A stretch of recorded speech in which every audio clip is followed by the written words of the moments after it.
একজন ব্যভিচারিণী দেহ ব্যবসায়িক নারী রাস্তা দিয়ে হেঁটে হেঁটে যাচ্ছিল। যেতে যেতে দেখতে পেল একটি কূপের সাইডে এক তৃষ্ণার্ত কুকুর তার জিভ দিয়ে কাদা মাটি গুলো জিভ দিয়ে চাটছে। মহিলাটির মনে দয়া হলো। মহিলাটি নিজের গায়ের চাদর বা ওড়না দিয়ে, নিজের কাপড় দিয়ে পায়ের মোজাটা খুলে কূপ থেকে সামান্য পানি মোজাতে করে তুলে কুকুরটাকে পান করিয়েছিলেন। বলুন তো মহিলাটি ক্ষমা পেয়েছিলেন কিনা? পেয়েছিলেন, পেয়েছিলেন। তার মানে বুঝতে পারা যায় আল্লাহ যদি আপনাকে ক্ষমা করার ইচ্ছা করেন, ডাইরেক্ট যে ক্ষমা করবেন তা নয়, কোন একটা ইবাদত ভালো কাজের মাধ্যমে ক্ষমা করে দিবেন। কি বলছি বুঝতে পারছেন? জি, এর থেকে একটা জিনিস বুঝে যান, পৃথিবীর এক নিকৃষ্ট প্রাণী কুকুর, তাকে যদি পানি পান করানোর পরে একজন দেহ ব্যবসায়িক নারী যদি ক্ষমা পেয়ে যায়, তাহলে পৃথিবীর শ্রেষ্ঠ সৃষ্টিকে মানুষ। তাহলে মানুষের সঙ্গে যদি আপনি ভালো আচরণ করেন, ভালো কাজ যদি মানুষের জন্য করেন, তাহলে আল্লাহ দরবারে পুরস্কার আছে না নেই? আছে। কুকুরের সঙ্গে ভালো কাজ করলে যদি ক্ষমা পাওয়া যায়, তা আপনি মানুষের সঙ্গে যদি ভালো কাজ করেন ক্ষমা পাওয়ার চান্স আছে না নেই? আছে। আল্লাহ তাআলা বলছে ওয়া আমিলুস সালিহাত, কি করতে হবে? আমলে সালেহ করতে হবে, ভালো কাজ কিছু তোমাকে করতে হবে। এইখানে একটা কথা, খুব সূক্ষ্ম কথা, আমি জানি না আগে। নির্বোধ পচা মূর্খ, নাম লিখতেও জানে না, আইসক্রিম বিক্রি করতো আর গালাগালি, কিস্তা কিস্তি, বিড়ি টানা, সিগারেট খাওয়া, খৈনি খাওয়া, গাঁজা খাওয়া, সব কাজে লিপ্ত। কিন্তু আল্লাহর কি কল, ও এখন একটা লটারি কেটেছিল মর্নিং এ, 25 কোটি টাকা পড়েছে ওই লোকটা, 25 কোটি। এখন ও দেখছে এত টাকা নিয়ে কি করবো, আজকে জলসা কেশবপুরে, ঠিক আছে আমার নামে 60,000 লিখুন, দিয়ে দিল।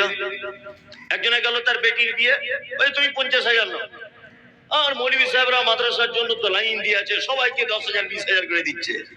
ওই নির্বোধ লোকটাকে দেখছি ইদানিং প্রায় জলসাতে বলছে তুমি প্রধান অতিথি। প্রধান অতিথিকে আমাদের খায়রুল সাহেব প্রধান অতিথি, অথচ 2 মাস আগে আন্ডারপ্যান্ট পরে ঘুরতো, কেউ মুছতো না, কেউ মুছতো না। তাহলে ও এখন সবার কাছে ভালো মানুষ, প্রধান অতিথি, ভিআইপি গেস্ট, তাই না? আচ্ছা বলুন তো কিসের জন্য? না, ওর পজিশনের পরিবর্তন হয়েছে, তাই না? ওর অবস্থানের পরিবর্তন হয়েছে। আপনি শেষ পর্যন্ত শুনুন, দেখবেন মজাও লাগবে, আবার আপনার কাজও হবে, কাজও হবে, মজাও লাগবে। আমার বোনের বিয়ে লেগেছে, একটা ঘটক এসে বলছে মমতাজুল ভাই খুব ভালো একটা ছেলে দেখেছি। ছেলেটা কি করে? বলছে 5 ওয়াক্ত নামাজ পড়ে, বড় বড় দাড়ি আর কাঁধের উপরে কাপড়, হারাম হালাল বেছে চলে, জীবনে মিথ্যা কথা বলে না, একদিন আজকে 13-14 বছর ফজরের নামাজ মিস নেই। ছেলেটা কি করে? তো ছেলেটা ফুচকার ব্যবসা করে। আমার বোন কিন্তু এমএ পাস, খুব সুন্দরী দেখতে। আমার মা তখন পাশ থেকে বলছে ঘটক সাহেব আর একটু ভালো ছেলে হবে না? মা বলছে আর একটু ভালো ছেলে হবে না? ঘটক সাহেব বলছে হ্যাঁ আছে, তাহলে 15 দিন পরে খবর দেবো। 15 দিন পরে এসে বলছে বহরমপুরে একটা ভালো ছেলে পেয়েছি। কি করে? না ও কেশবপুর হাই স্কুলের টিচার, 70-এর কাছাকাছি বেতন। ছেলেটা নামাজ পড়ে না, দাড়ি নাই, পাথর চাপিতে গিয়ে সেজদাও দেয়, এরকম একটা ছেলে। আমার আব্বা তখন বলছে এর থেকে কি ভালো ছেলে পাবি খেপা, এটাই সব থেকে ভালো ছেলে। তার মানে কি বুঝলেন? অরিজিনাল ভালো ছেলে কে? ফুচকাওয়ালা। আমরা ভালো ছেলে হিসেবে কাকে মানছি? মাস্টারকে। তার মানে ওর বর্তমান কোন পজিশনে আছে? এর পজিশন সরকারি বেতন 70,000, আর ওর পজিশন ভালো ছেলে কিন্তু পজিশন খারাপ, ফুচকাওয়ালা, পজিশন খারাপ। ওই জন্য আমরা ভালো সার্টিফিকেট দিতে পারিনি। কথা বাস্তব বলছি না? বাস্তব। একদম আপনি বললেও বাস্তব, না বললেও বাস্তব। আপনি প্রমাণ করুন। আর একটা বিষয়, আপনার সম্মান বেড়ে যাবে যদি আপনি কোটি কোটি কোটি কোটি টাকা যদি আপনি ইনকাম করতে পারেন। সে জুয়া খেলে হোক, মদ বিক্রি করে হোক, জমির দালালি হোক, যত হারাম কাজ আছে, সুদ খাটিয়ে হোক, টাকা যদি আপনি বেশি করতে পারেন, আপনার সম্মান ধরে কে? আর সব জায়গায় প্রধান গেস্ট, মসজিদের সেক্রেটারি, খেলার মাঠের সেক্রেটারি, ঈদগার মোতাল্লি, মানে ওর দায়িত্ব শেষ নাই, সারা এলাকার দায়িত্ব নিয়ে বসে আছে, টাকা অনেক বেশি। কি বলছি বুঝতে পারছেন? আর বর্তমান আপনি পরীক্ষা করে দেখুন, আমি এখনো বক্তব্য শুরু করিনি, আমি জমি রেডি করছি, হ্যাঁ এরপরে করব, কোরআন দিয়ে করব। আপনি দেখুন আপনার ফ্যামিলিতে, আপনার 4 ভাই, আপনার যে ভাইয়ের সব থেকে টাকা বেশি, আপনি দেখবেন আপনার মা তার বেটাকে বেশি কোলে করে নিয়ে ঘোরে, দেখবেন কাল সকালে। আর ওর বউকে বলে এটা আমার লক্ষ্মী বউ। আরে এর মতো বউ পাওয়া যায় না রে, কপাল গুনে বউ হয়। অথচ ঘোড়ার ডিম কিছুই জানে না, সারাদিন হেডফোনে গান শোনে। কি বলছি বুঝতে পারছেন না? আপনার শাশুড়ির 4 জামাই, আপনি মদ পান করেন, আপনি চুল্লু খান, গাঁজা খান, বেনামাজি হন, নাইট ক্লাবে রাত কাটান, আপনি বারে গিয়ে মদ পান করে শুয়ে থাকুন মেয়ে ছেলেদের গায়ের উপরে, কিন্তু টাকা আপনার অনেক বেশি। বহরমপুরের বুকে আপনার 4টে ফ্ল্যাট, 22টা লরির মালিক আপনি, রোডের ধারে 30 বিঘা জমি। আপনার শাশুড়িকে যদি জিজ্ঞাসা করা হয় তোমার কোন জামাইটা ভালো, বললো বড় জামাইয়ের মতো ছেলে হয় না, মেয়েকে খুব সুখে রেখেছে। অথচ পাক্কা জুয়ারি মাতাল। তার মানে পৃথিবীতে ভালো সার্টিফিকেট দিয়ে আমরা তার বর্তমান অবস্থানের দিকে লক্ষ্য রেখে এবং তার অর্থনৈতিক পরিস্থিতির দিকে লক্ষ্য রেখে এ ভালো। আচ্ছা একবার কি দেখা যায় না কোরআন কাকে ভালো বলছে? আল্লাহ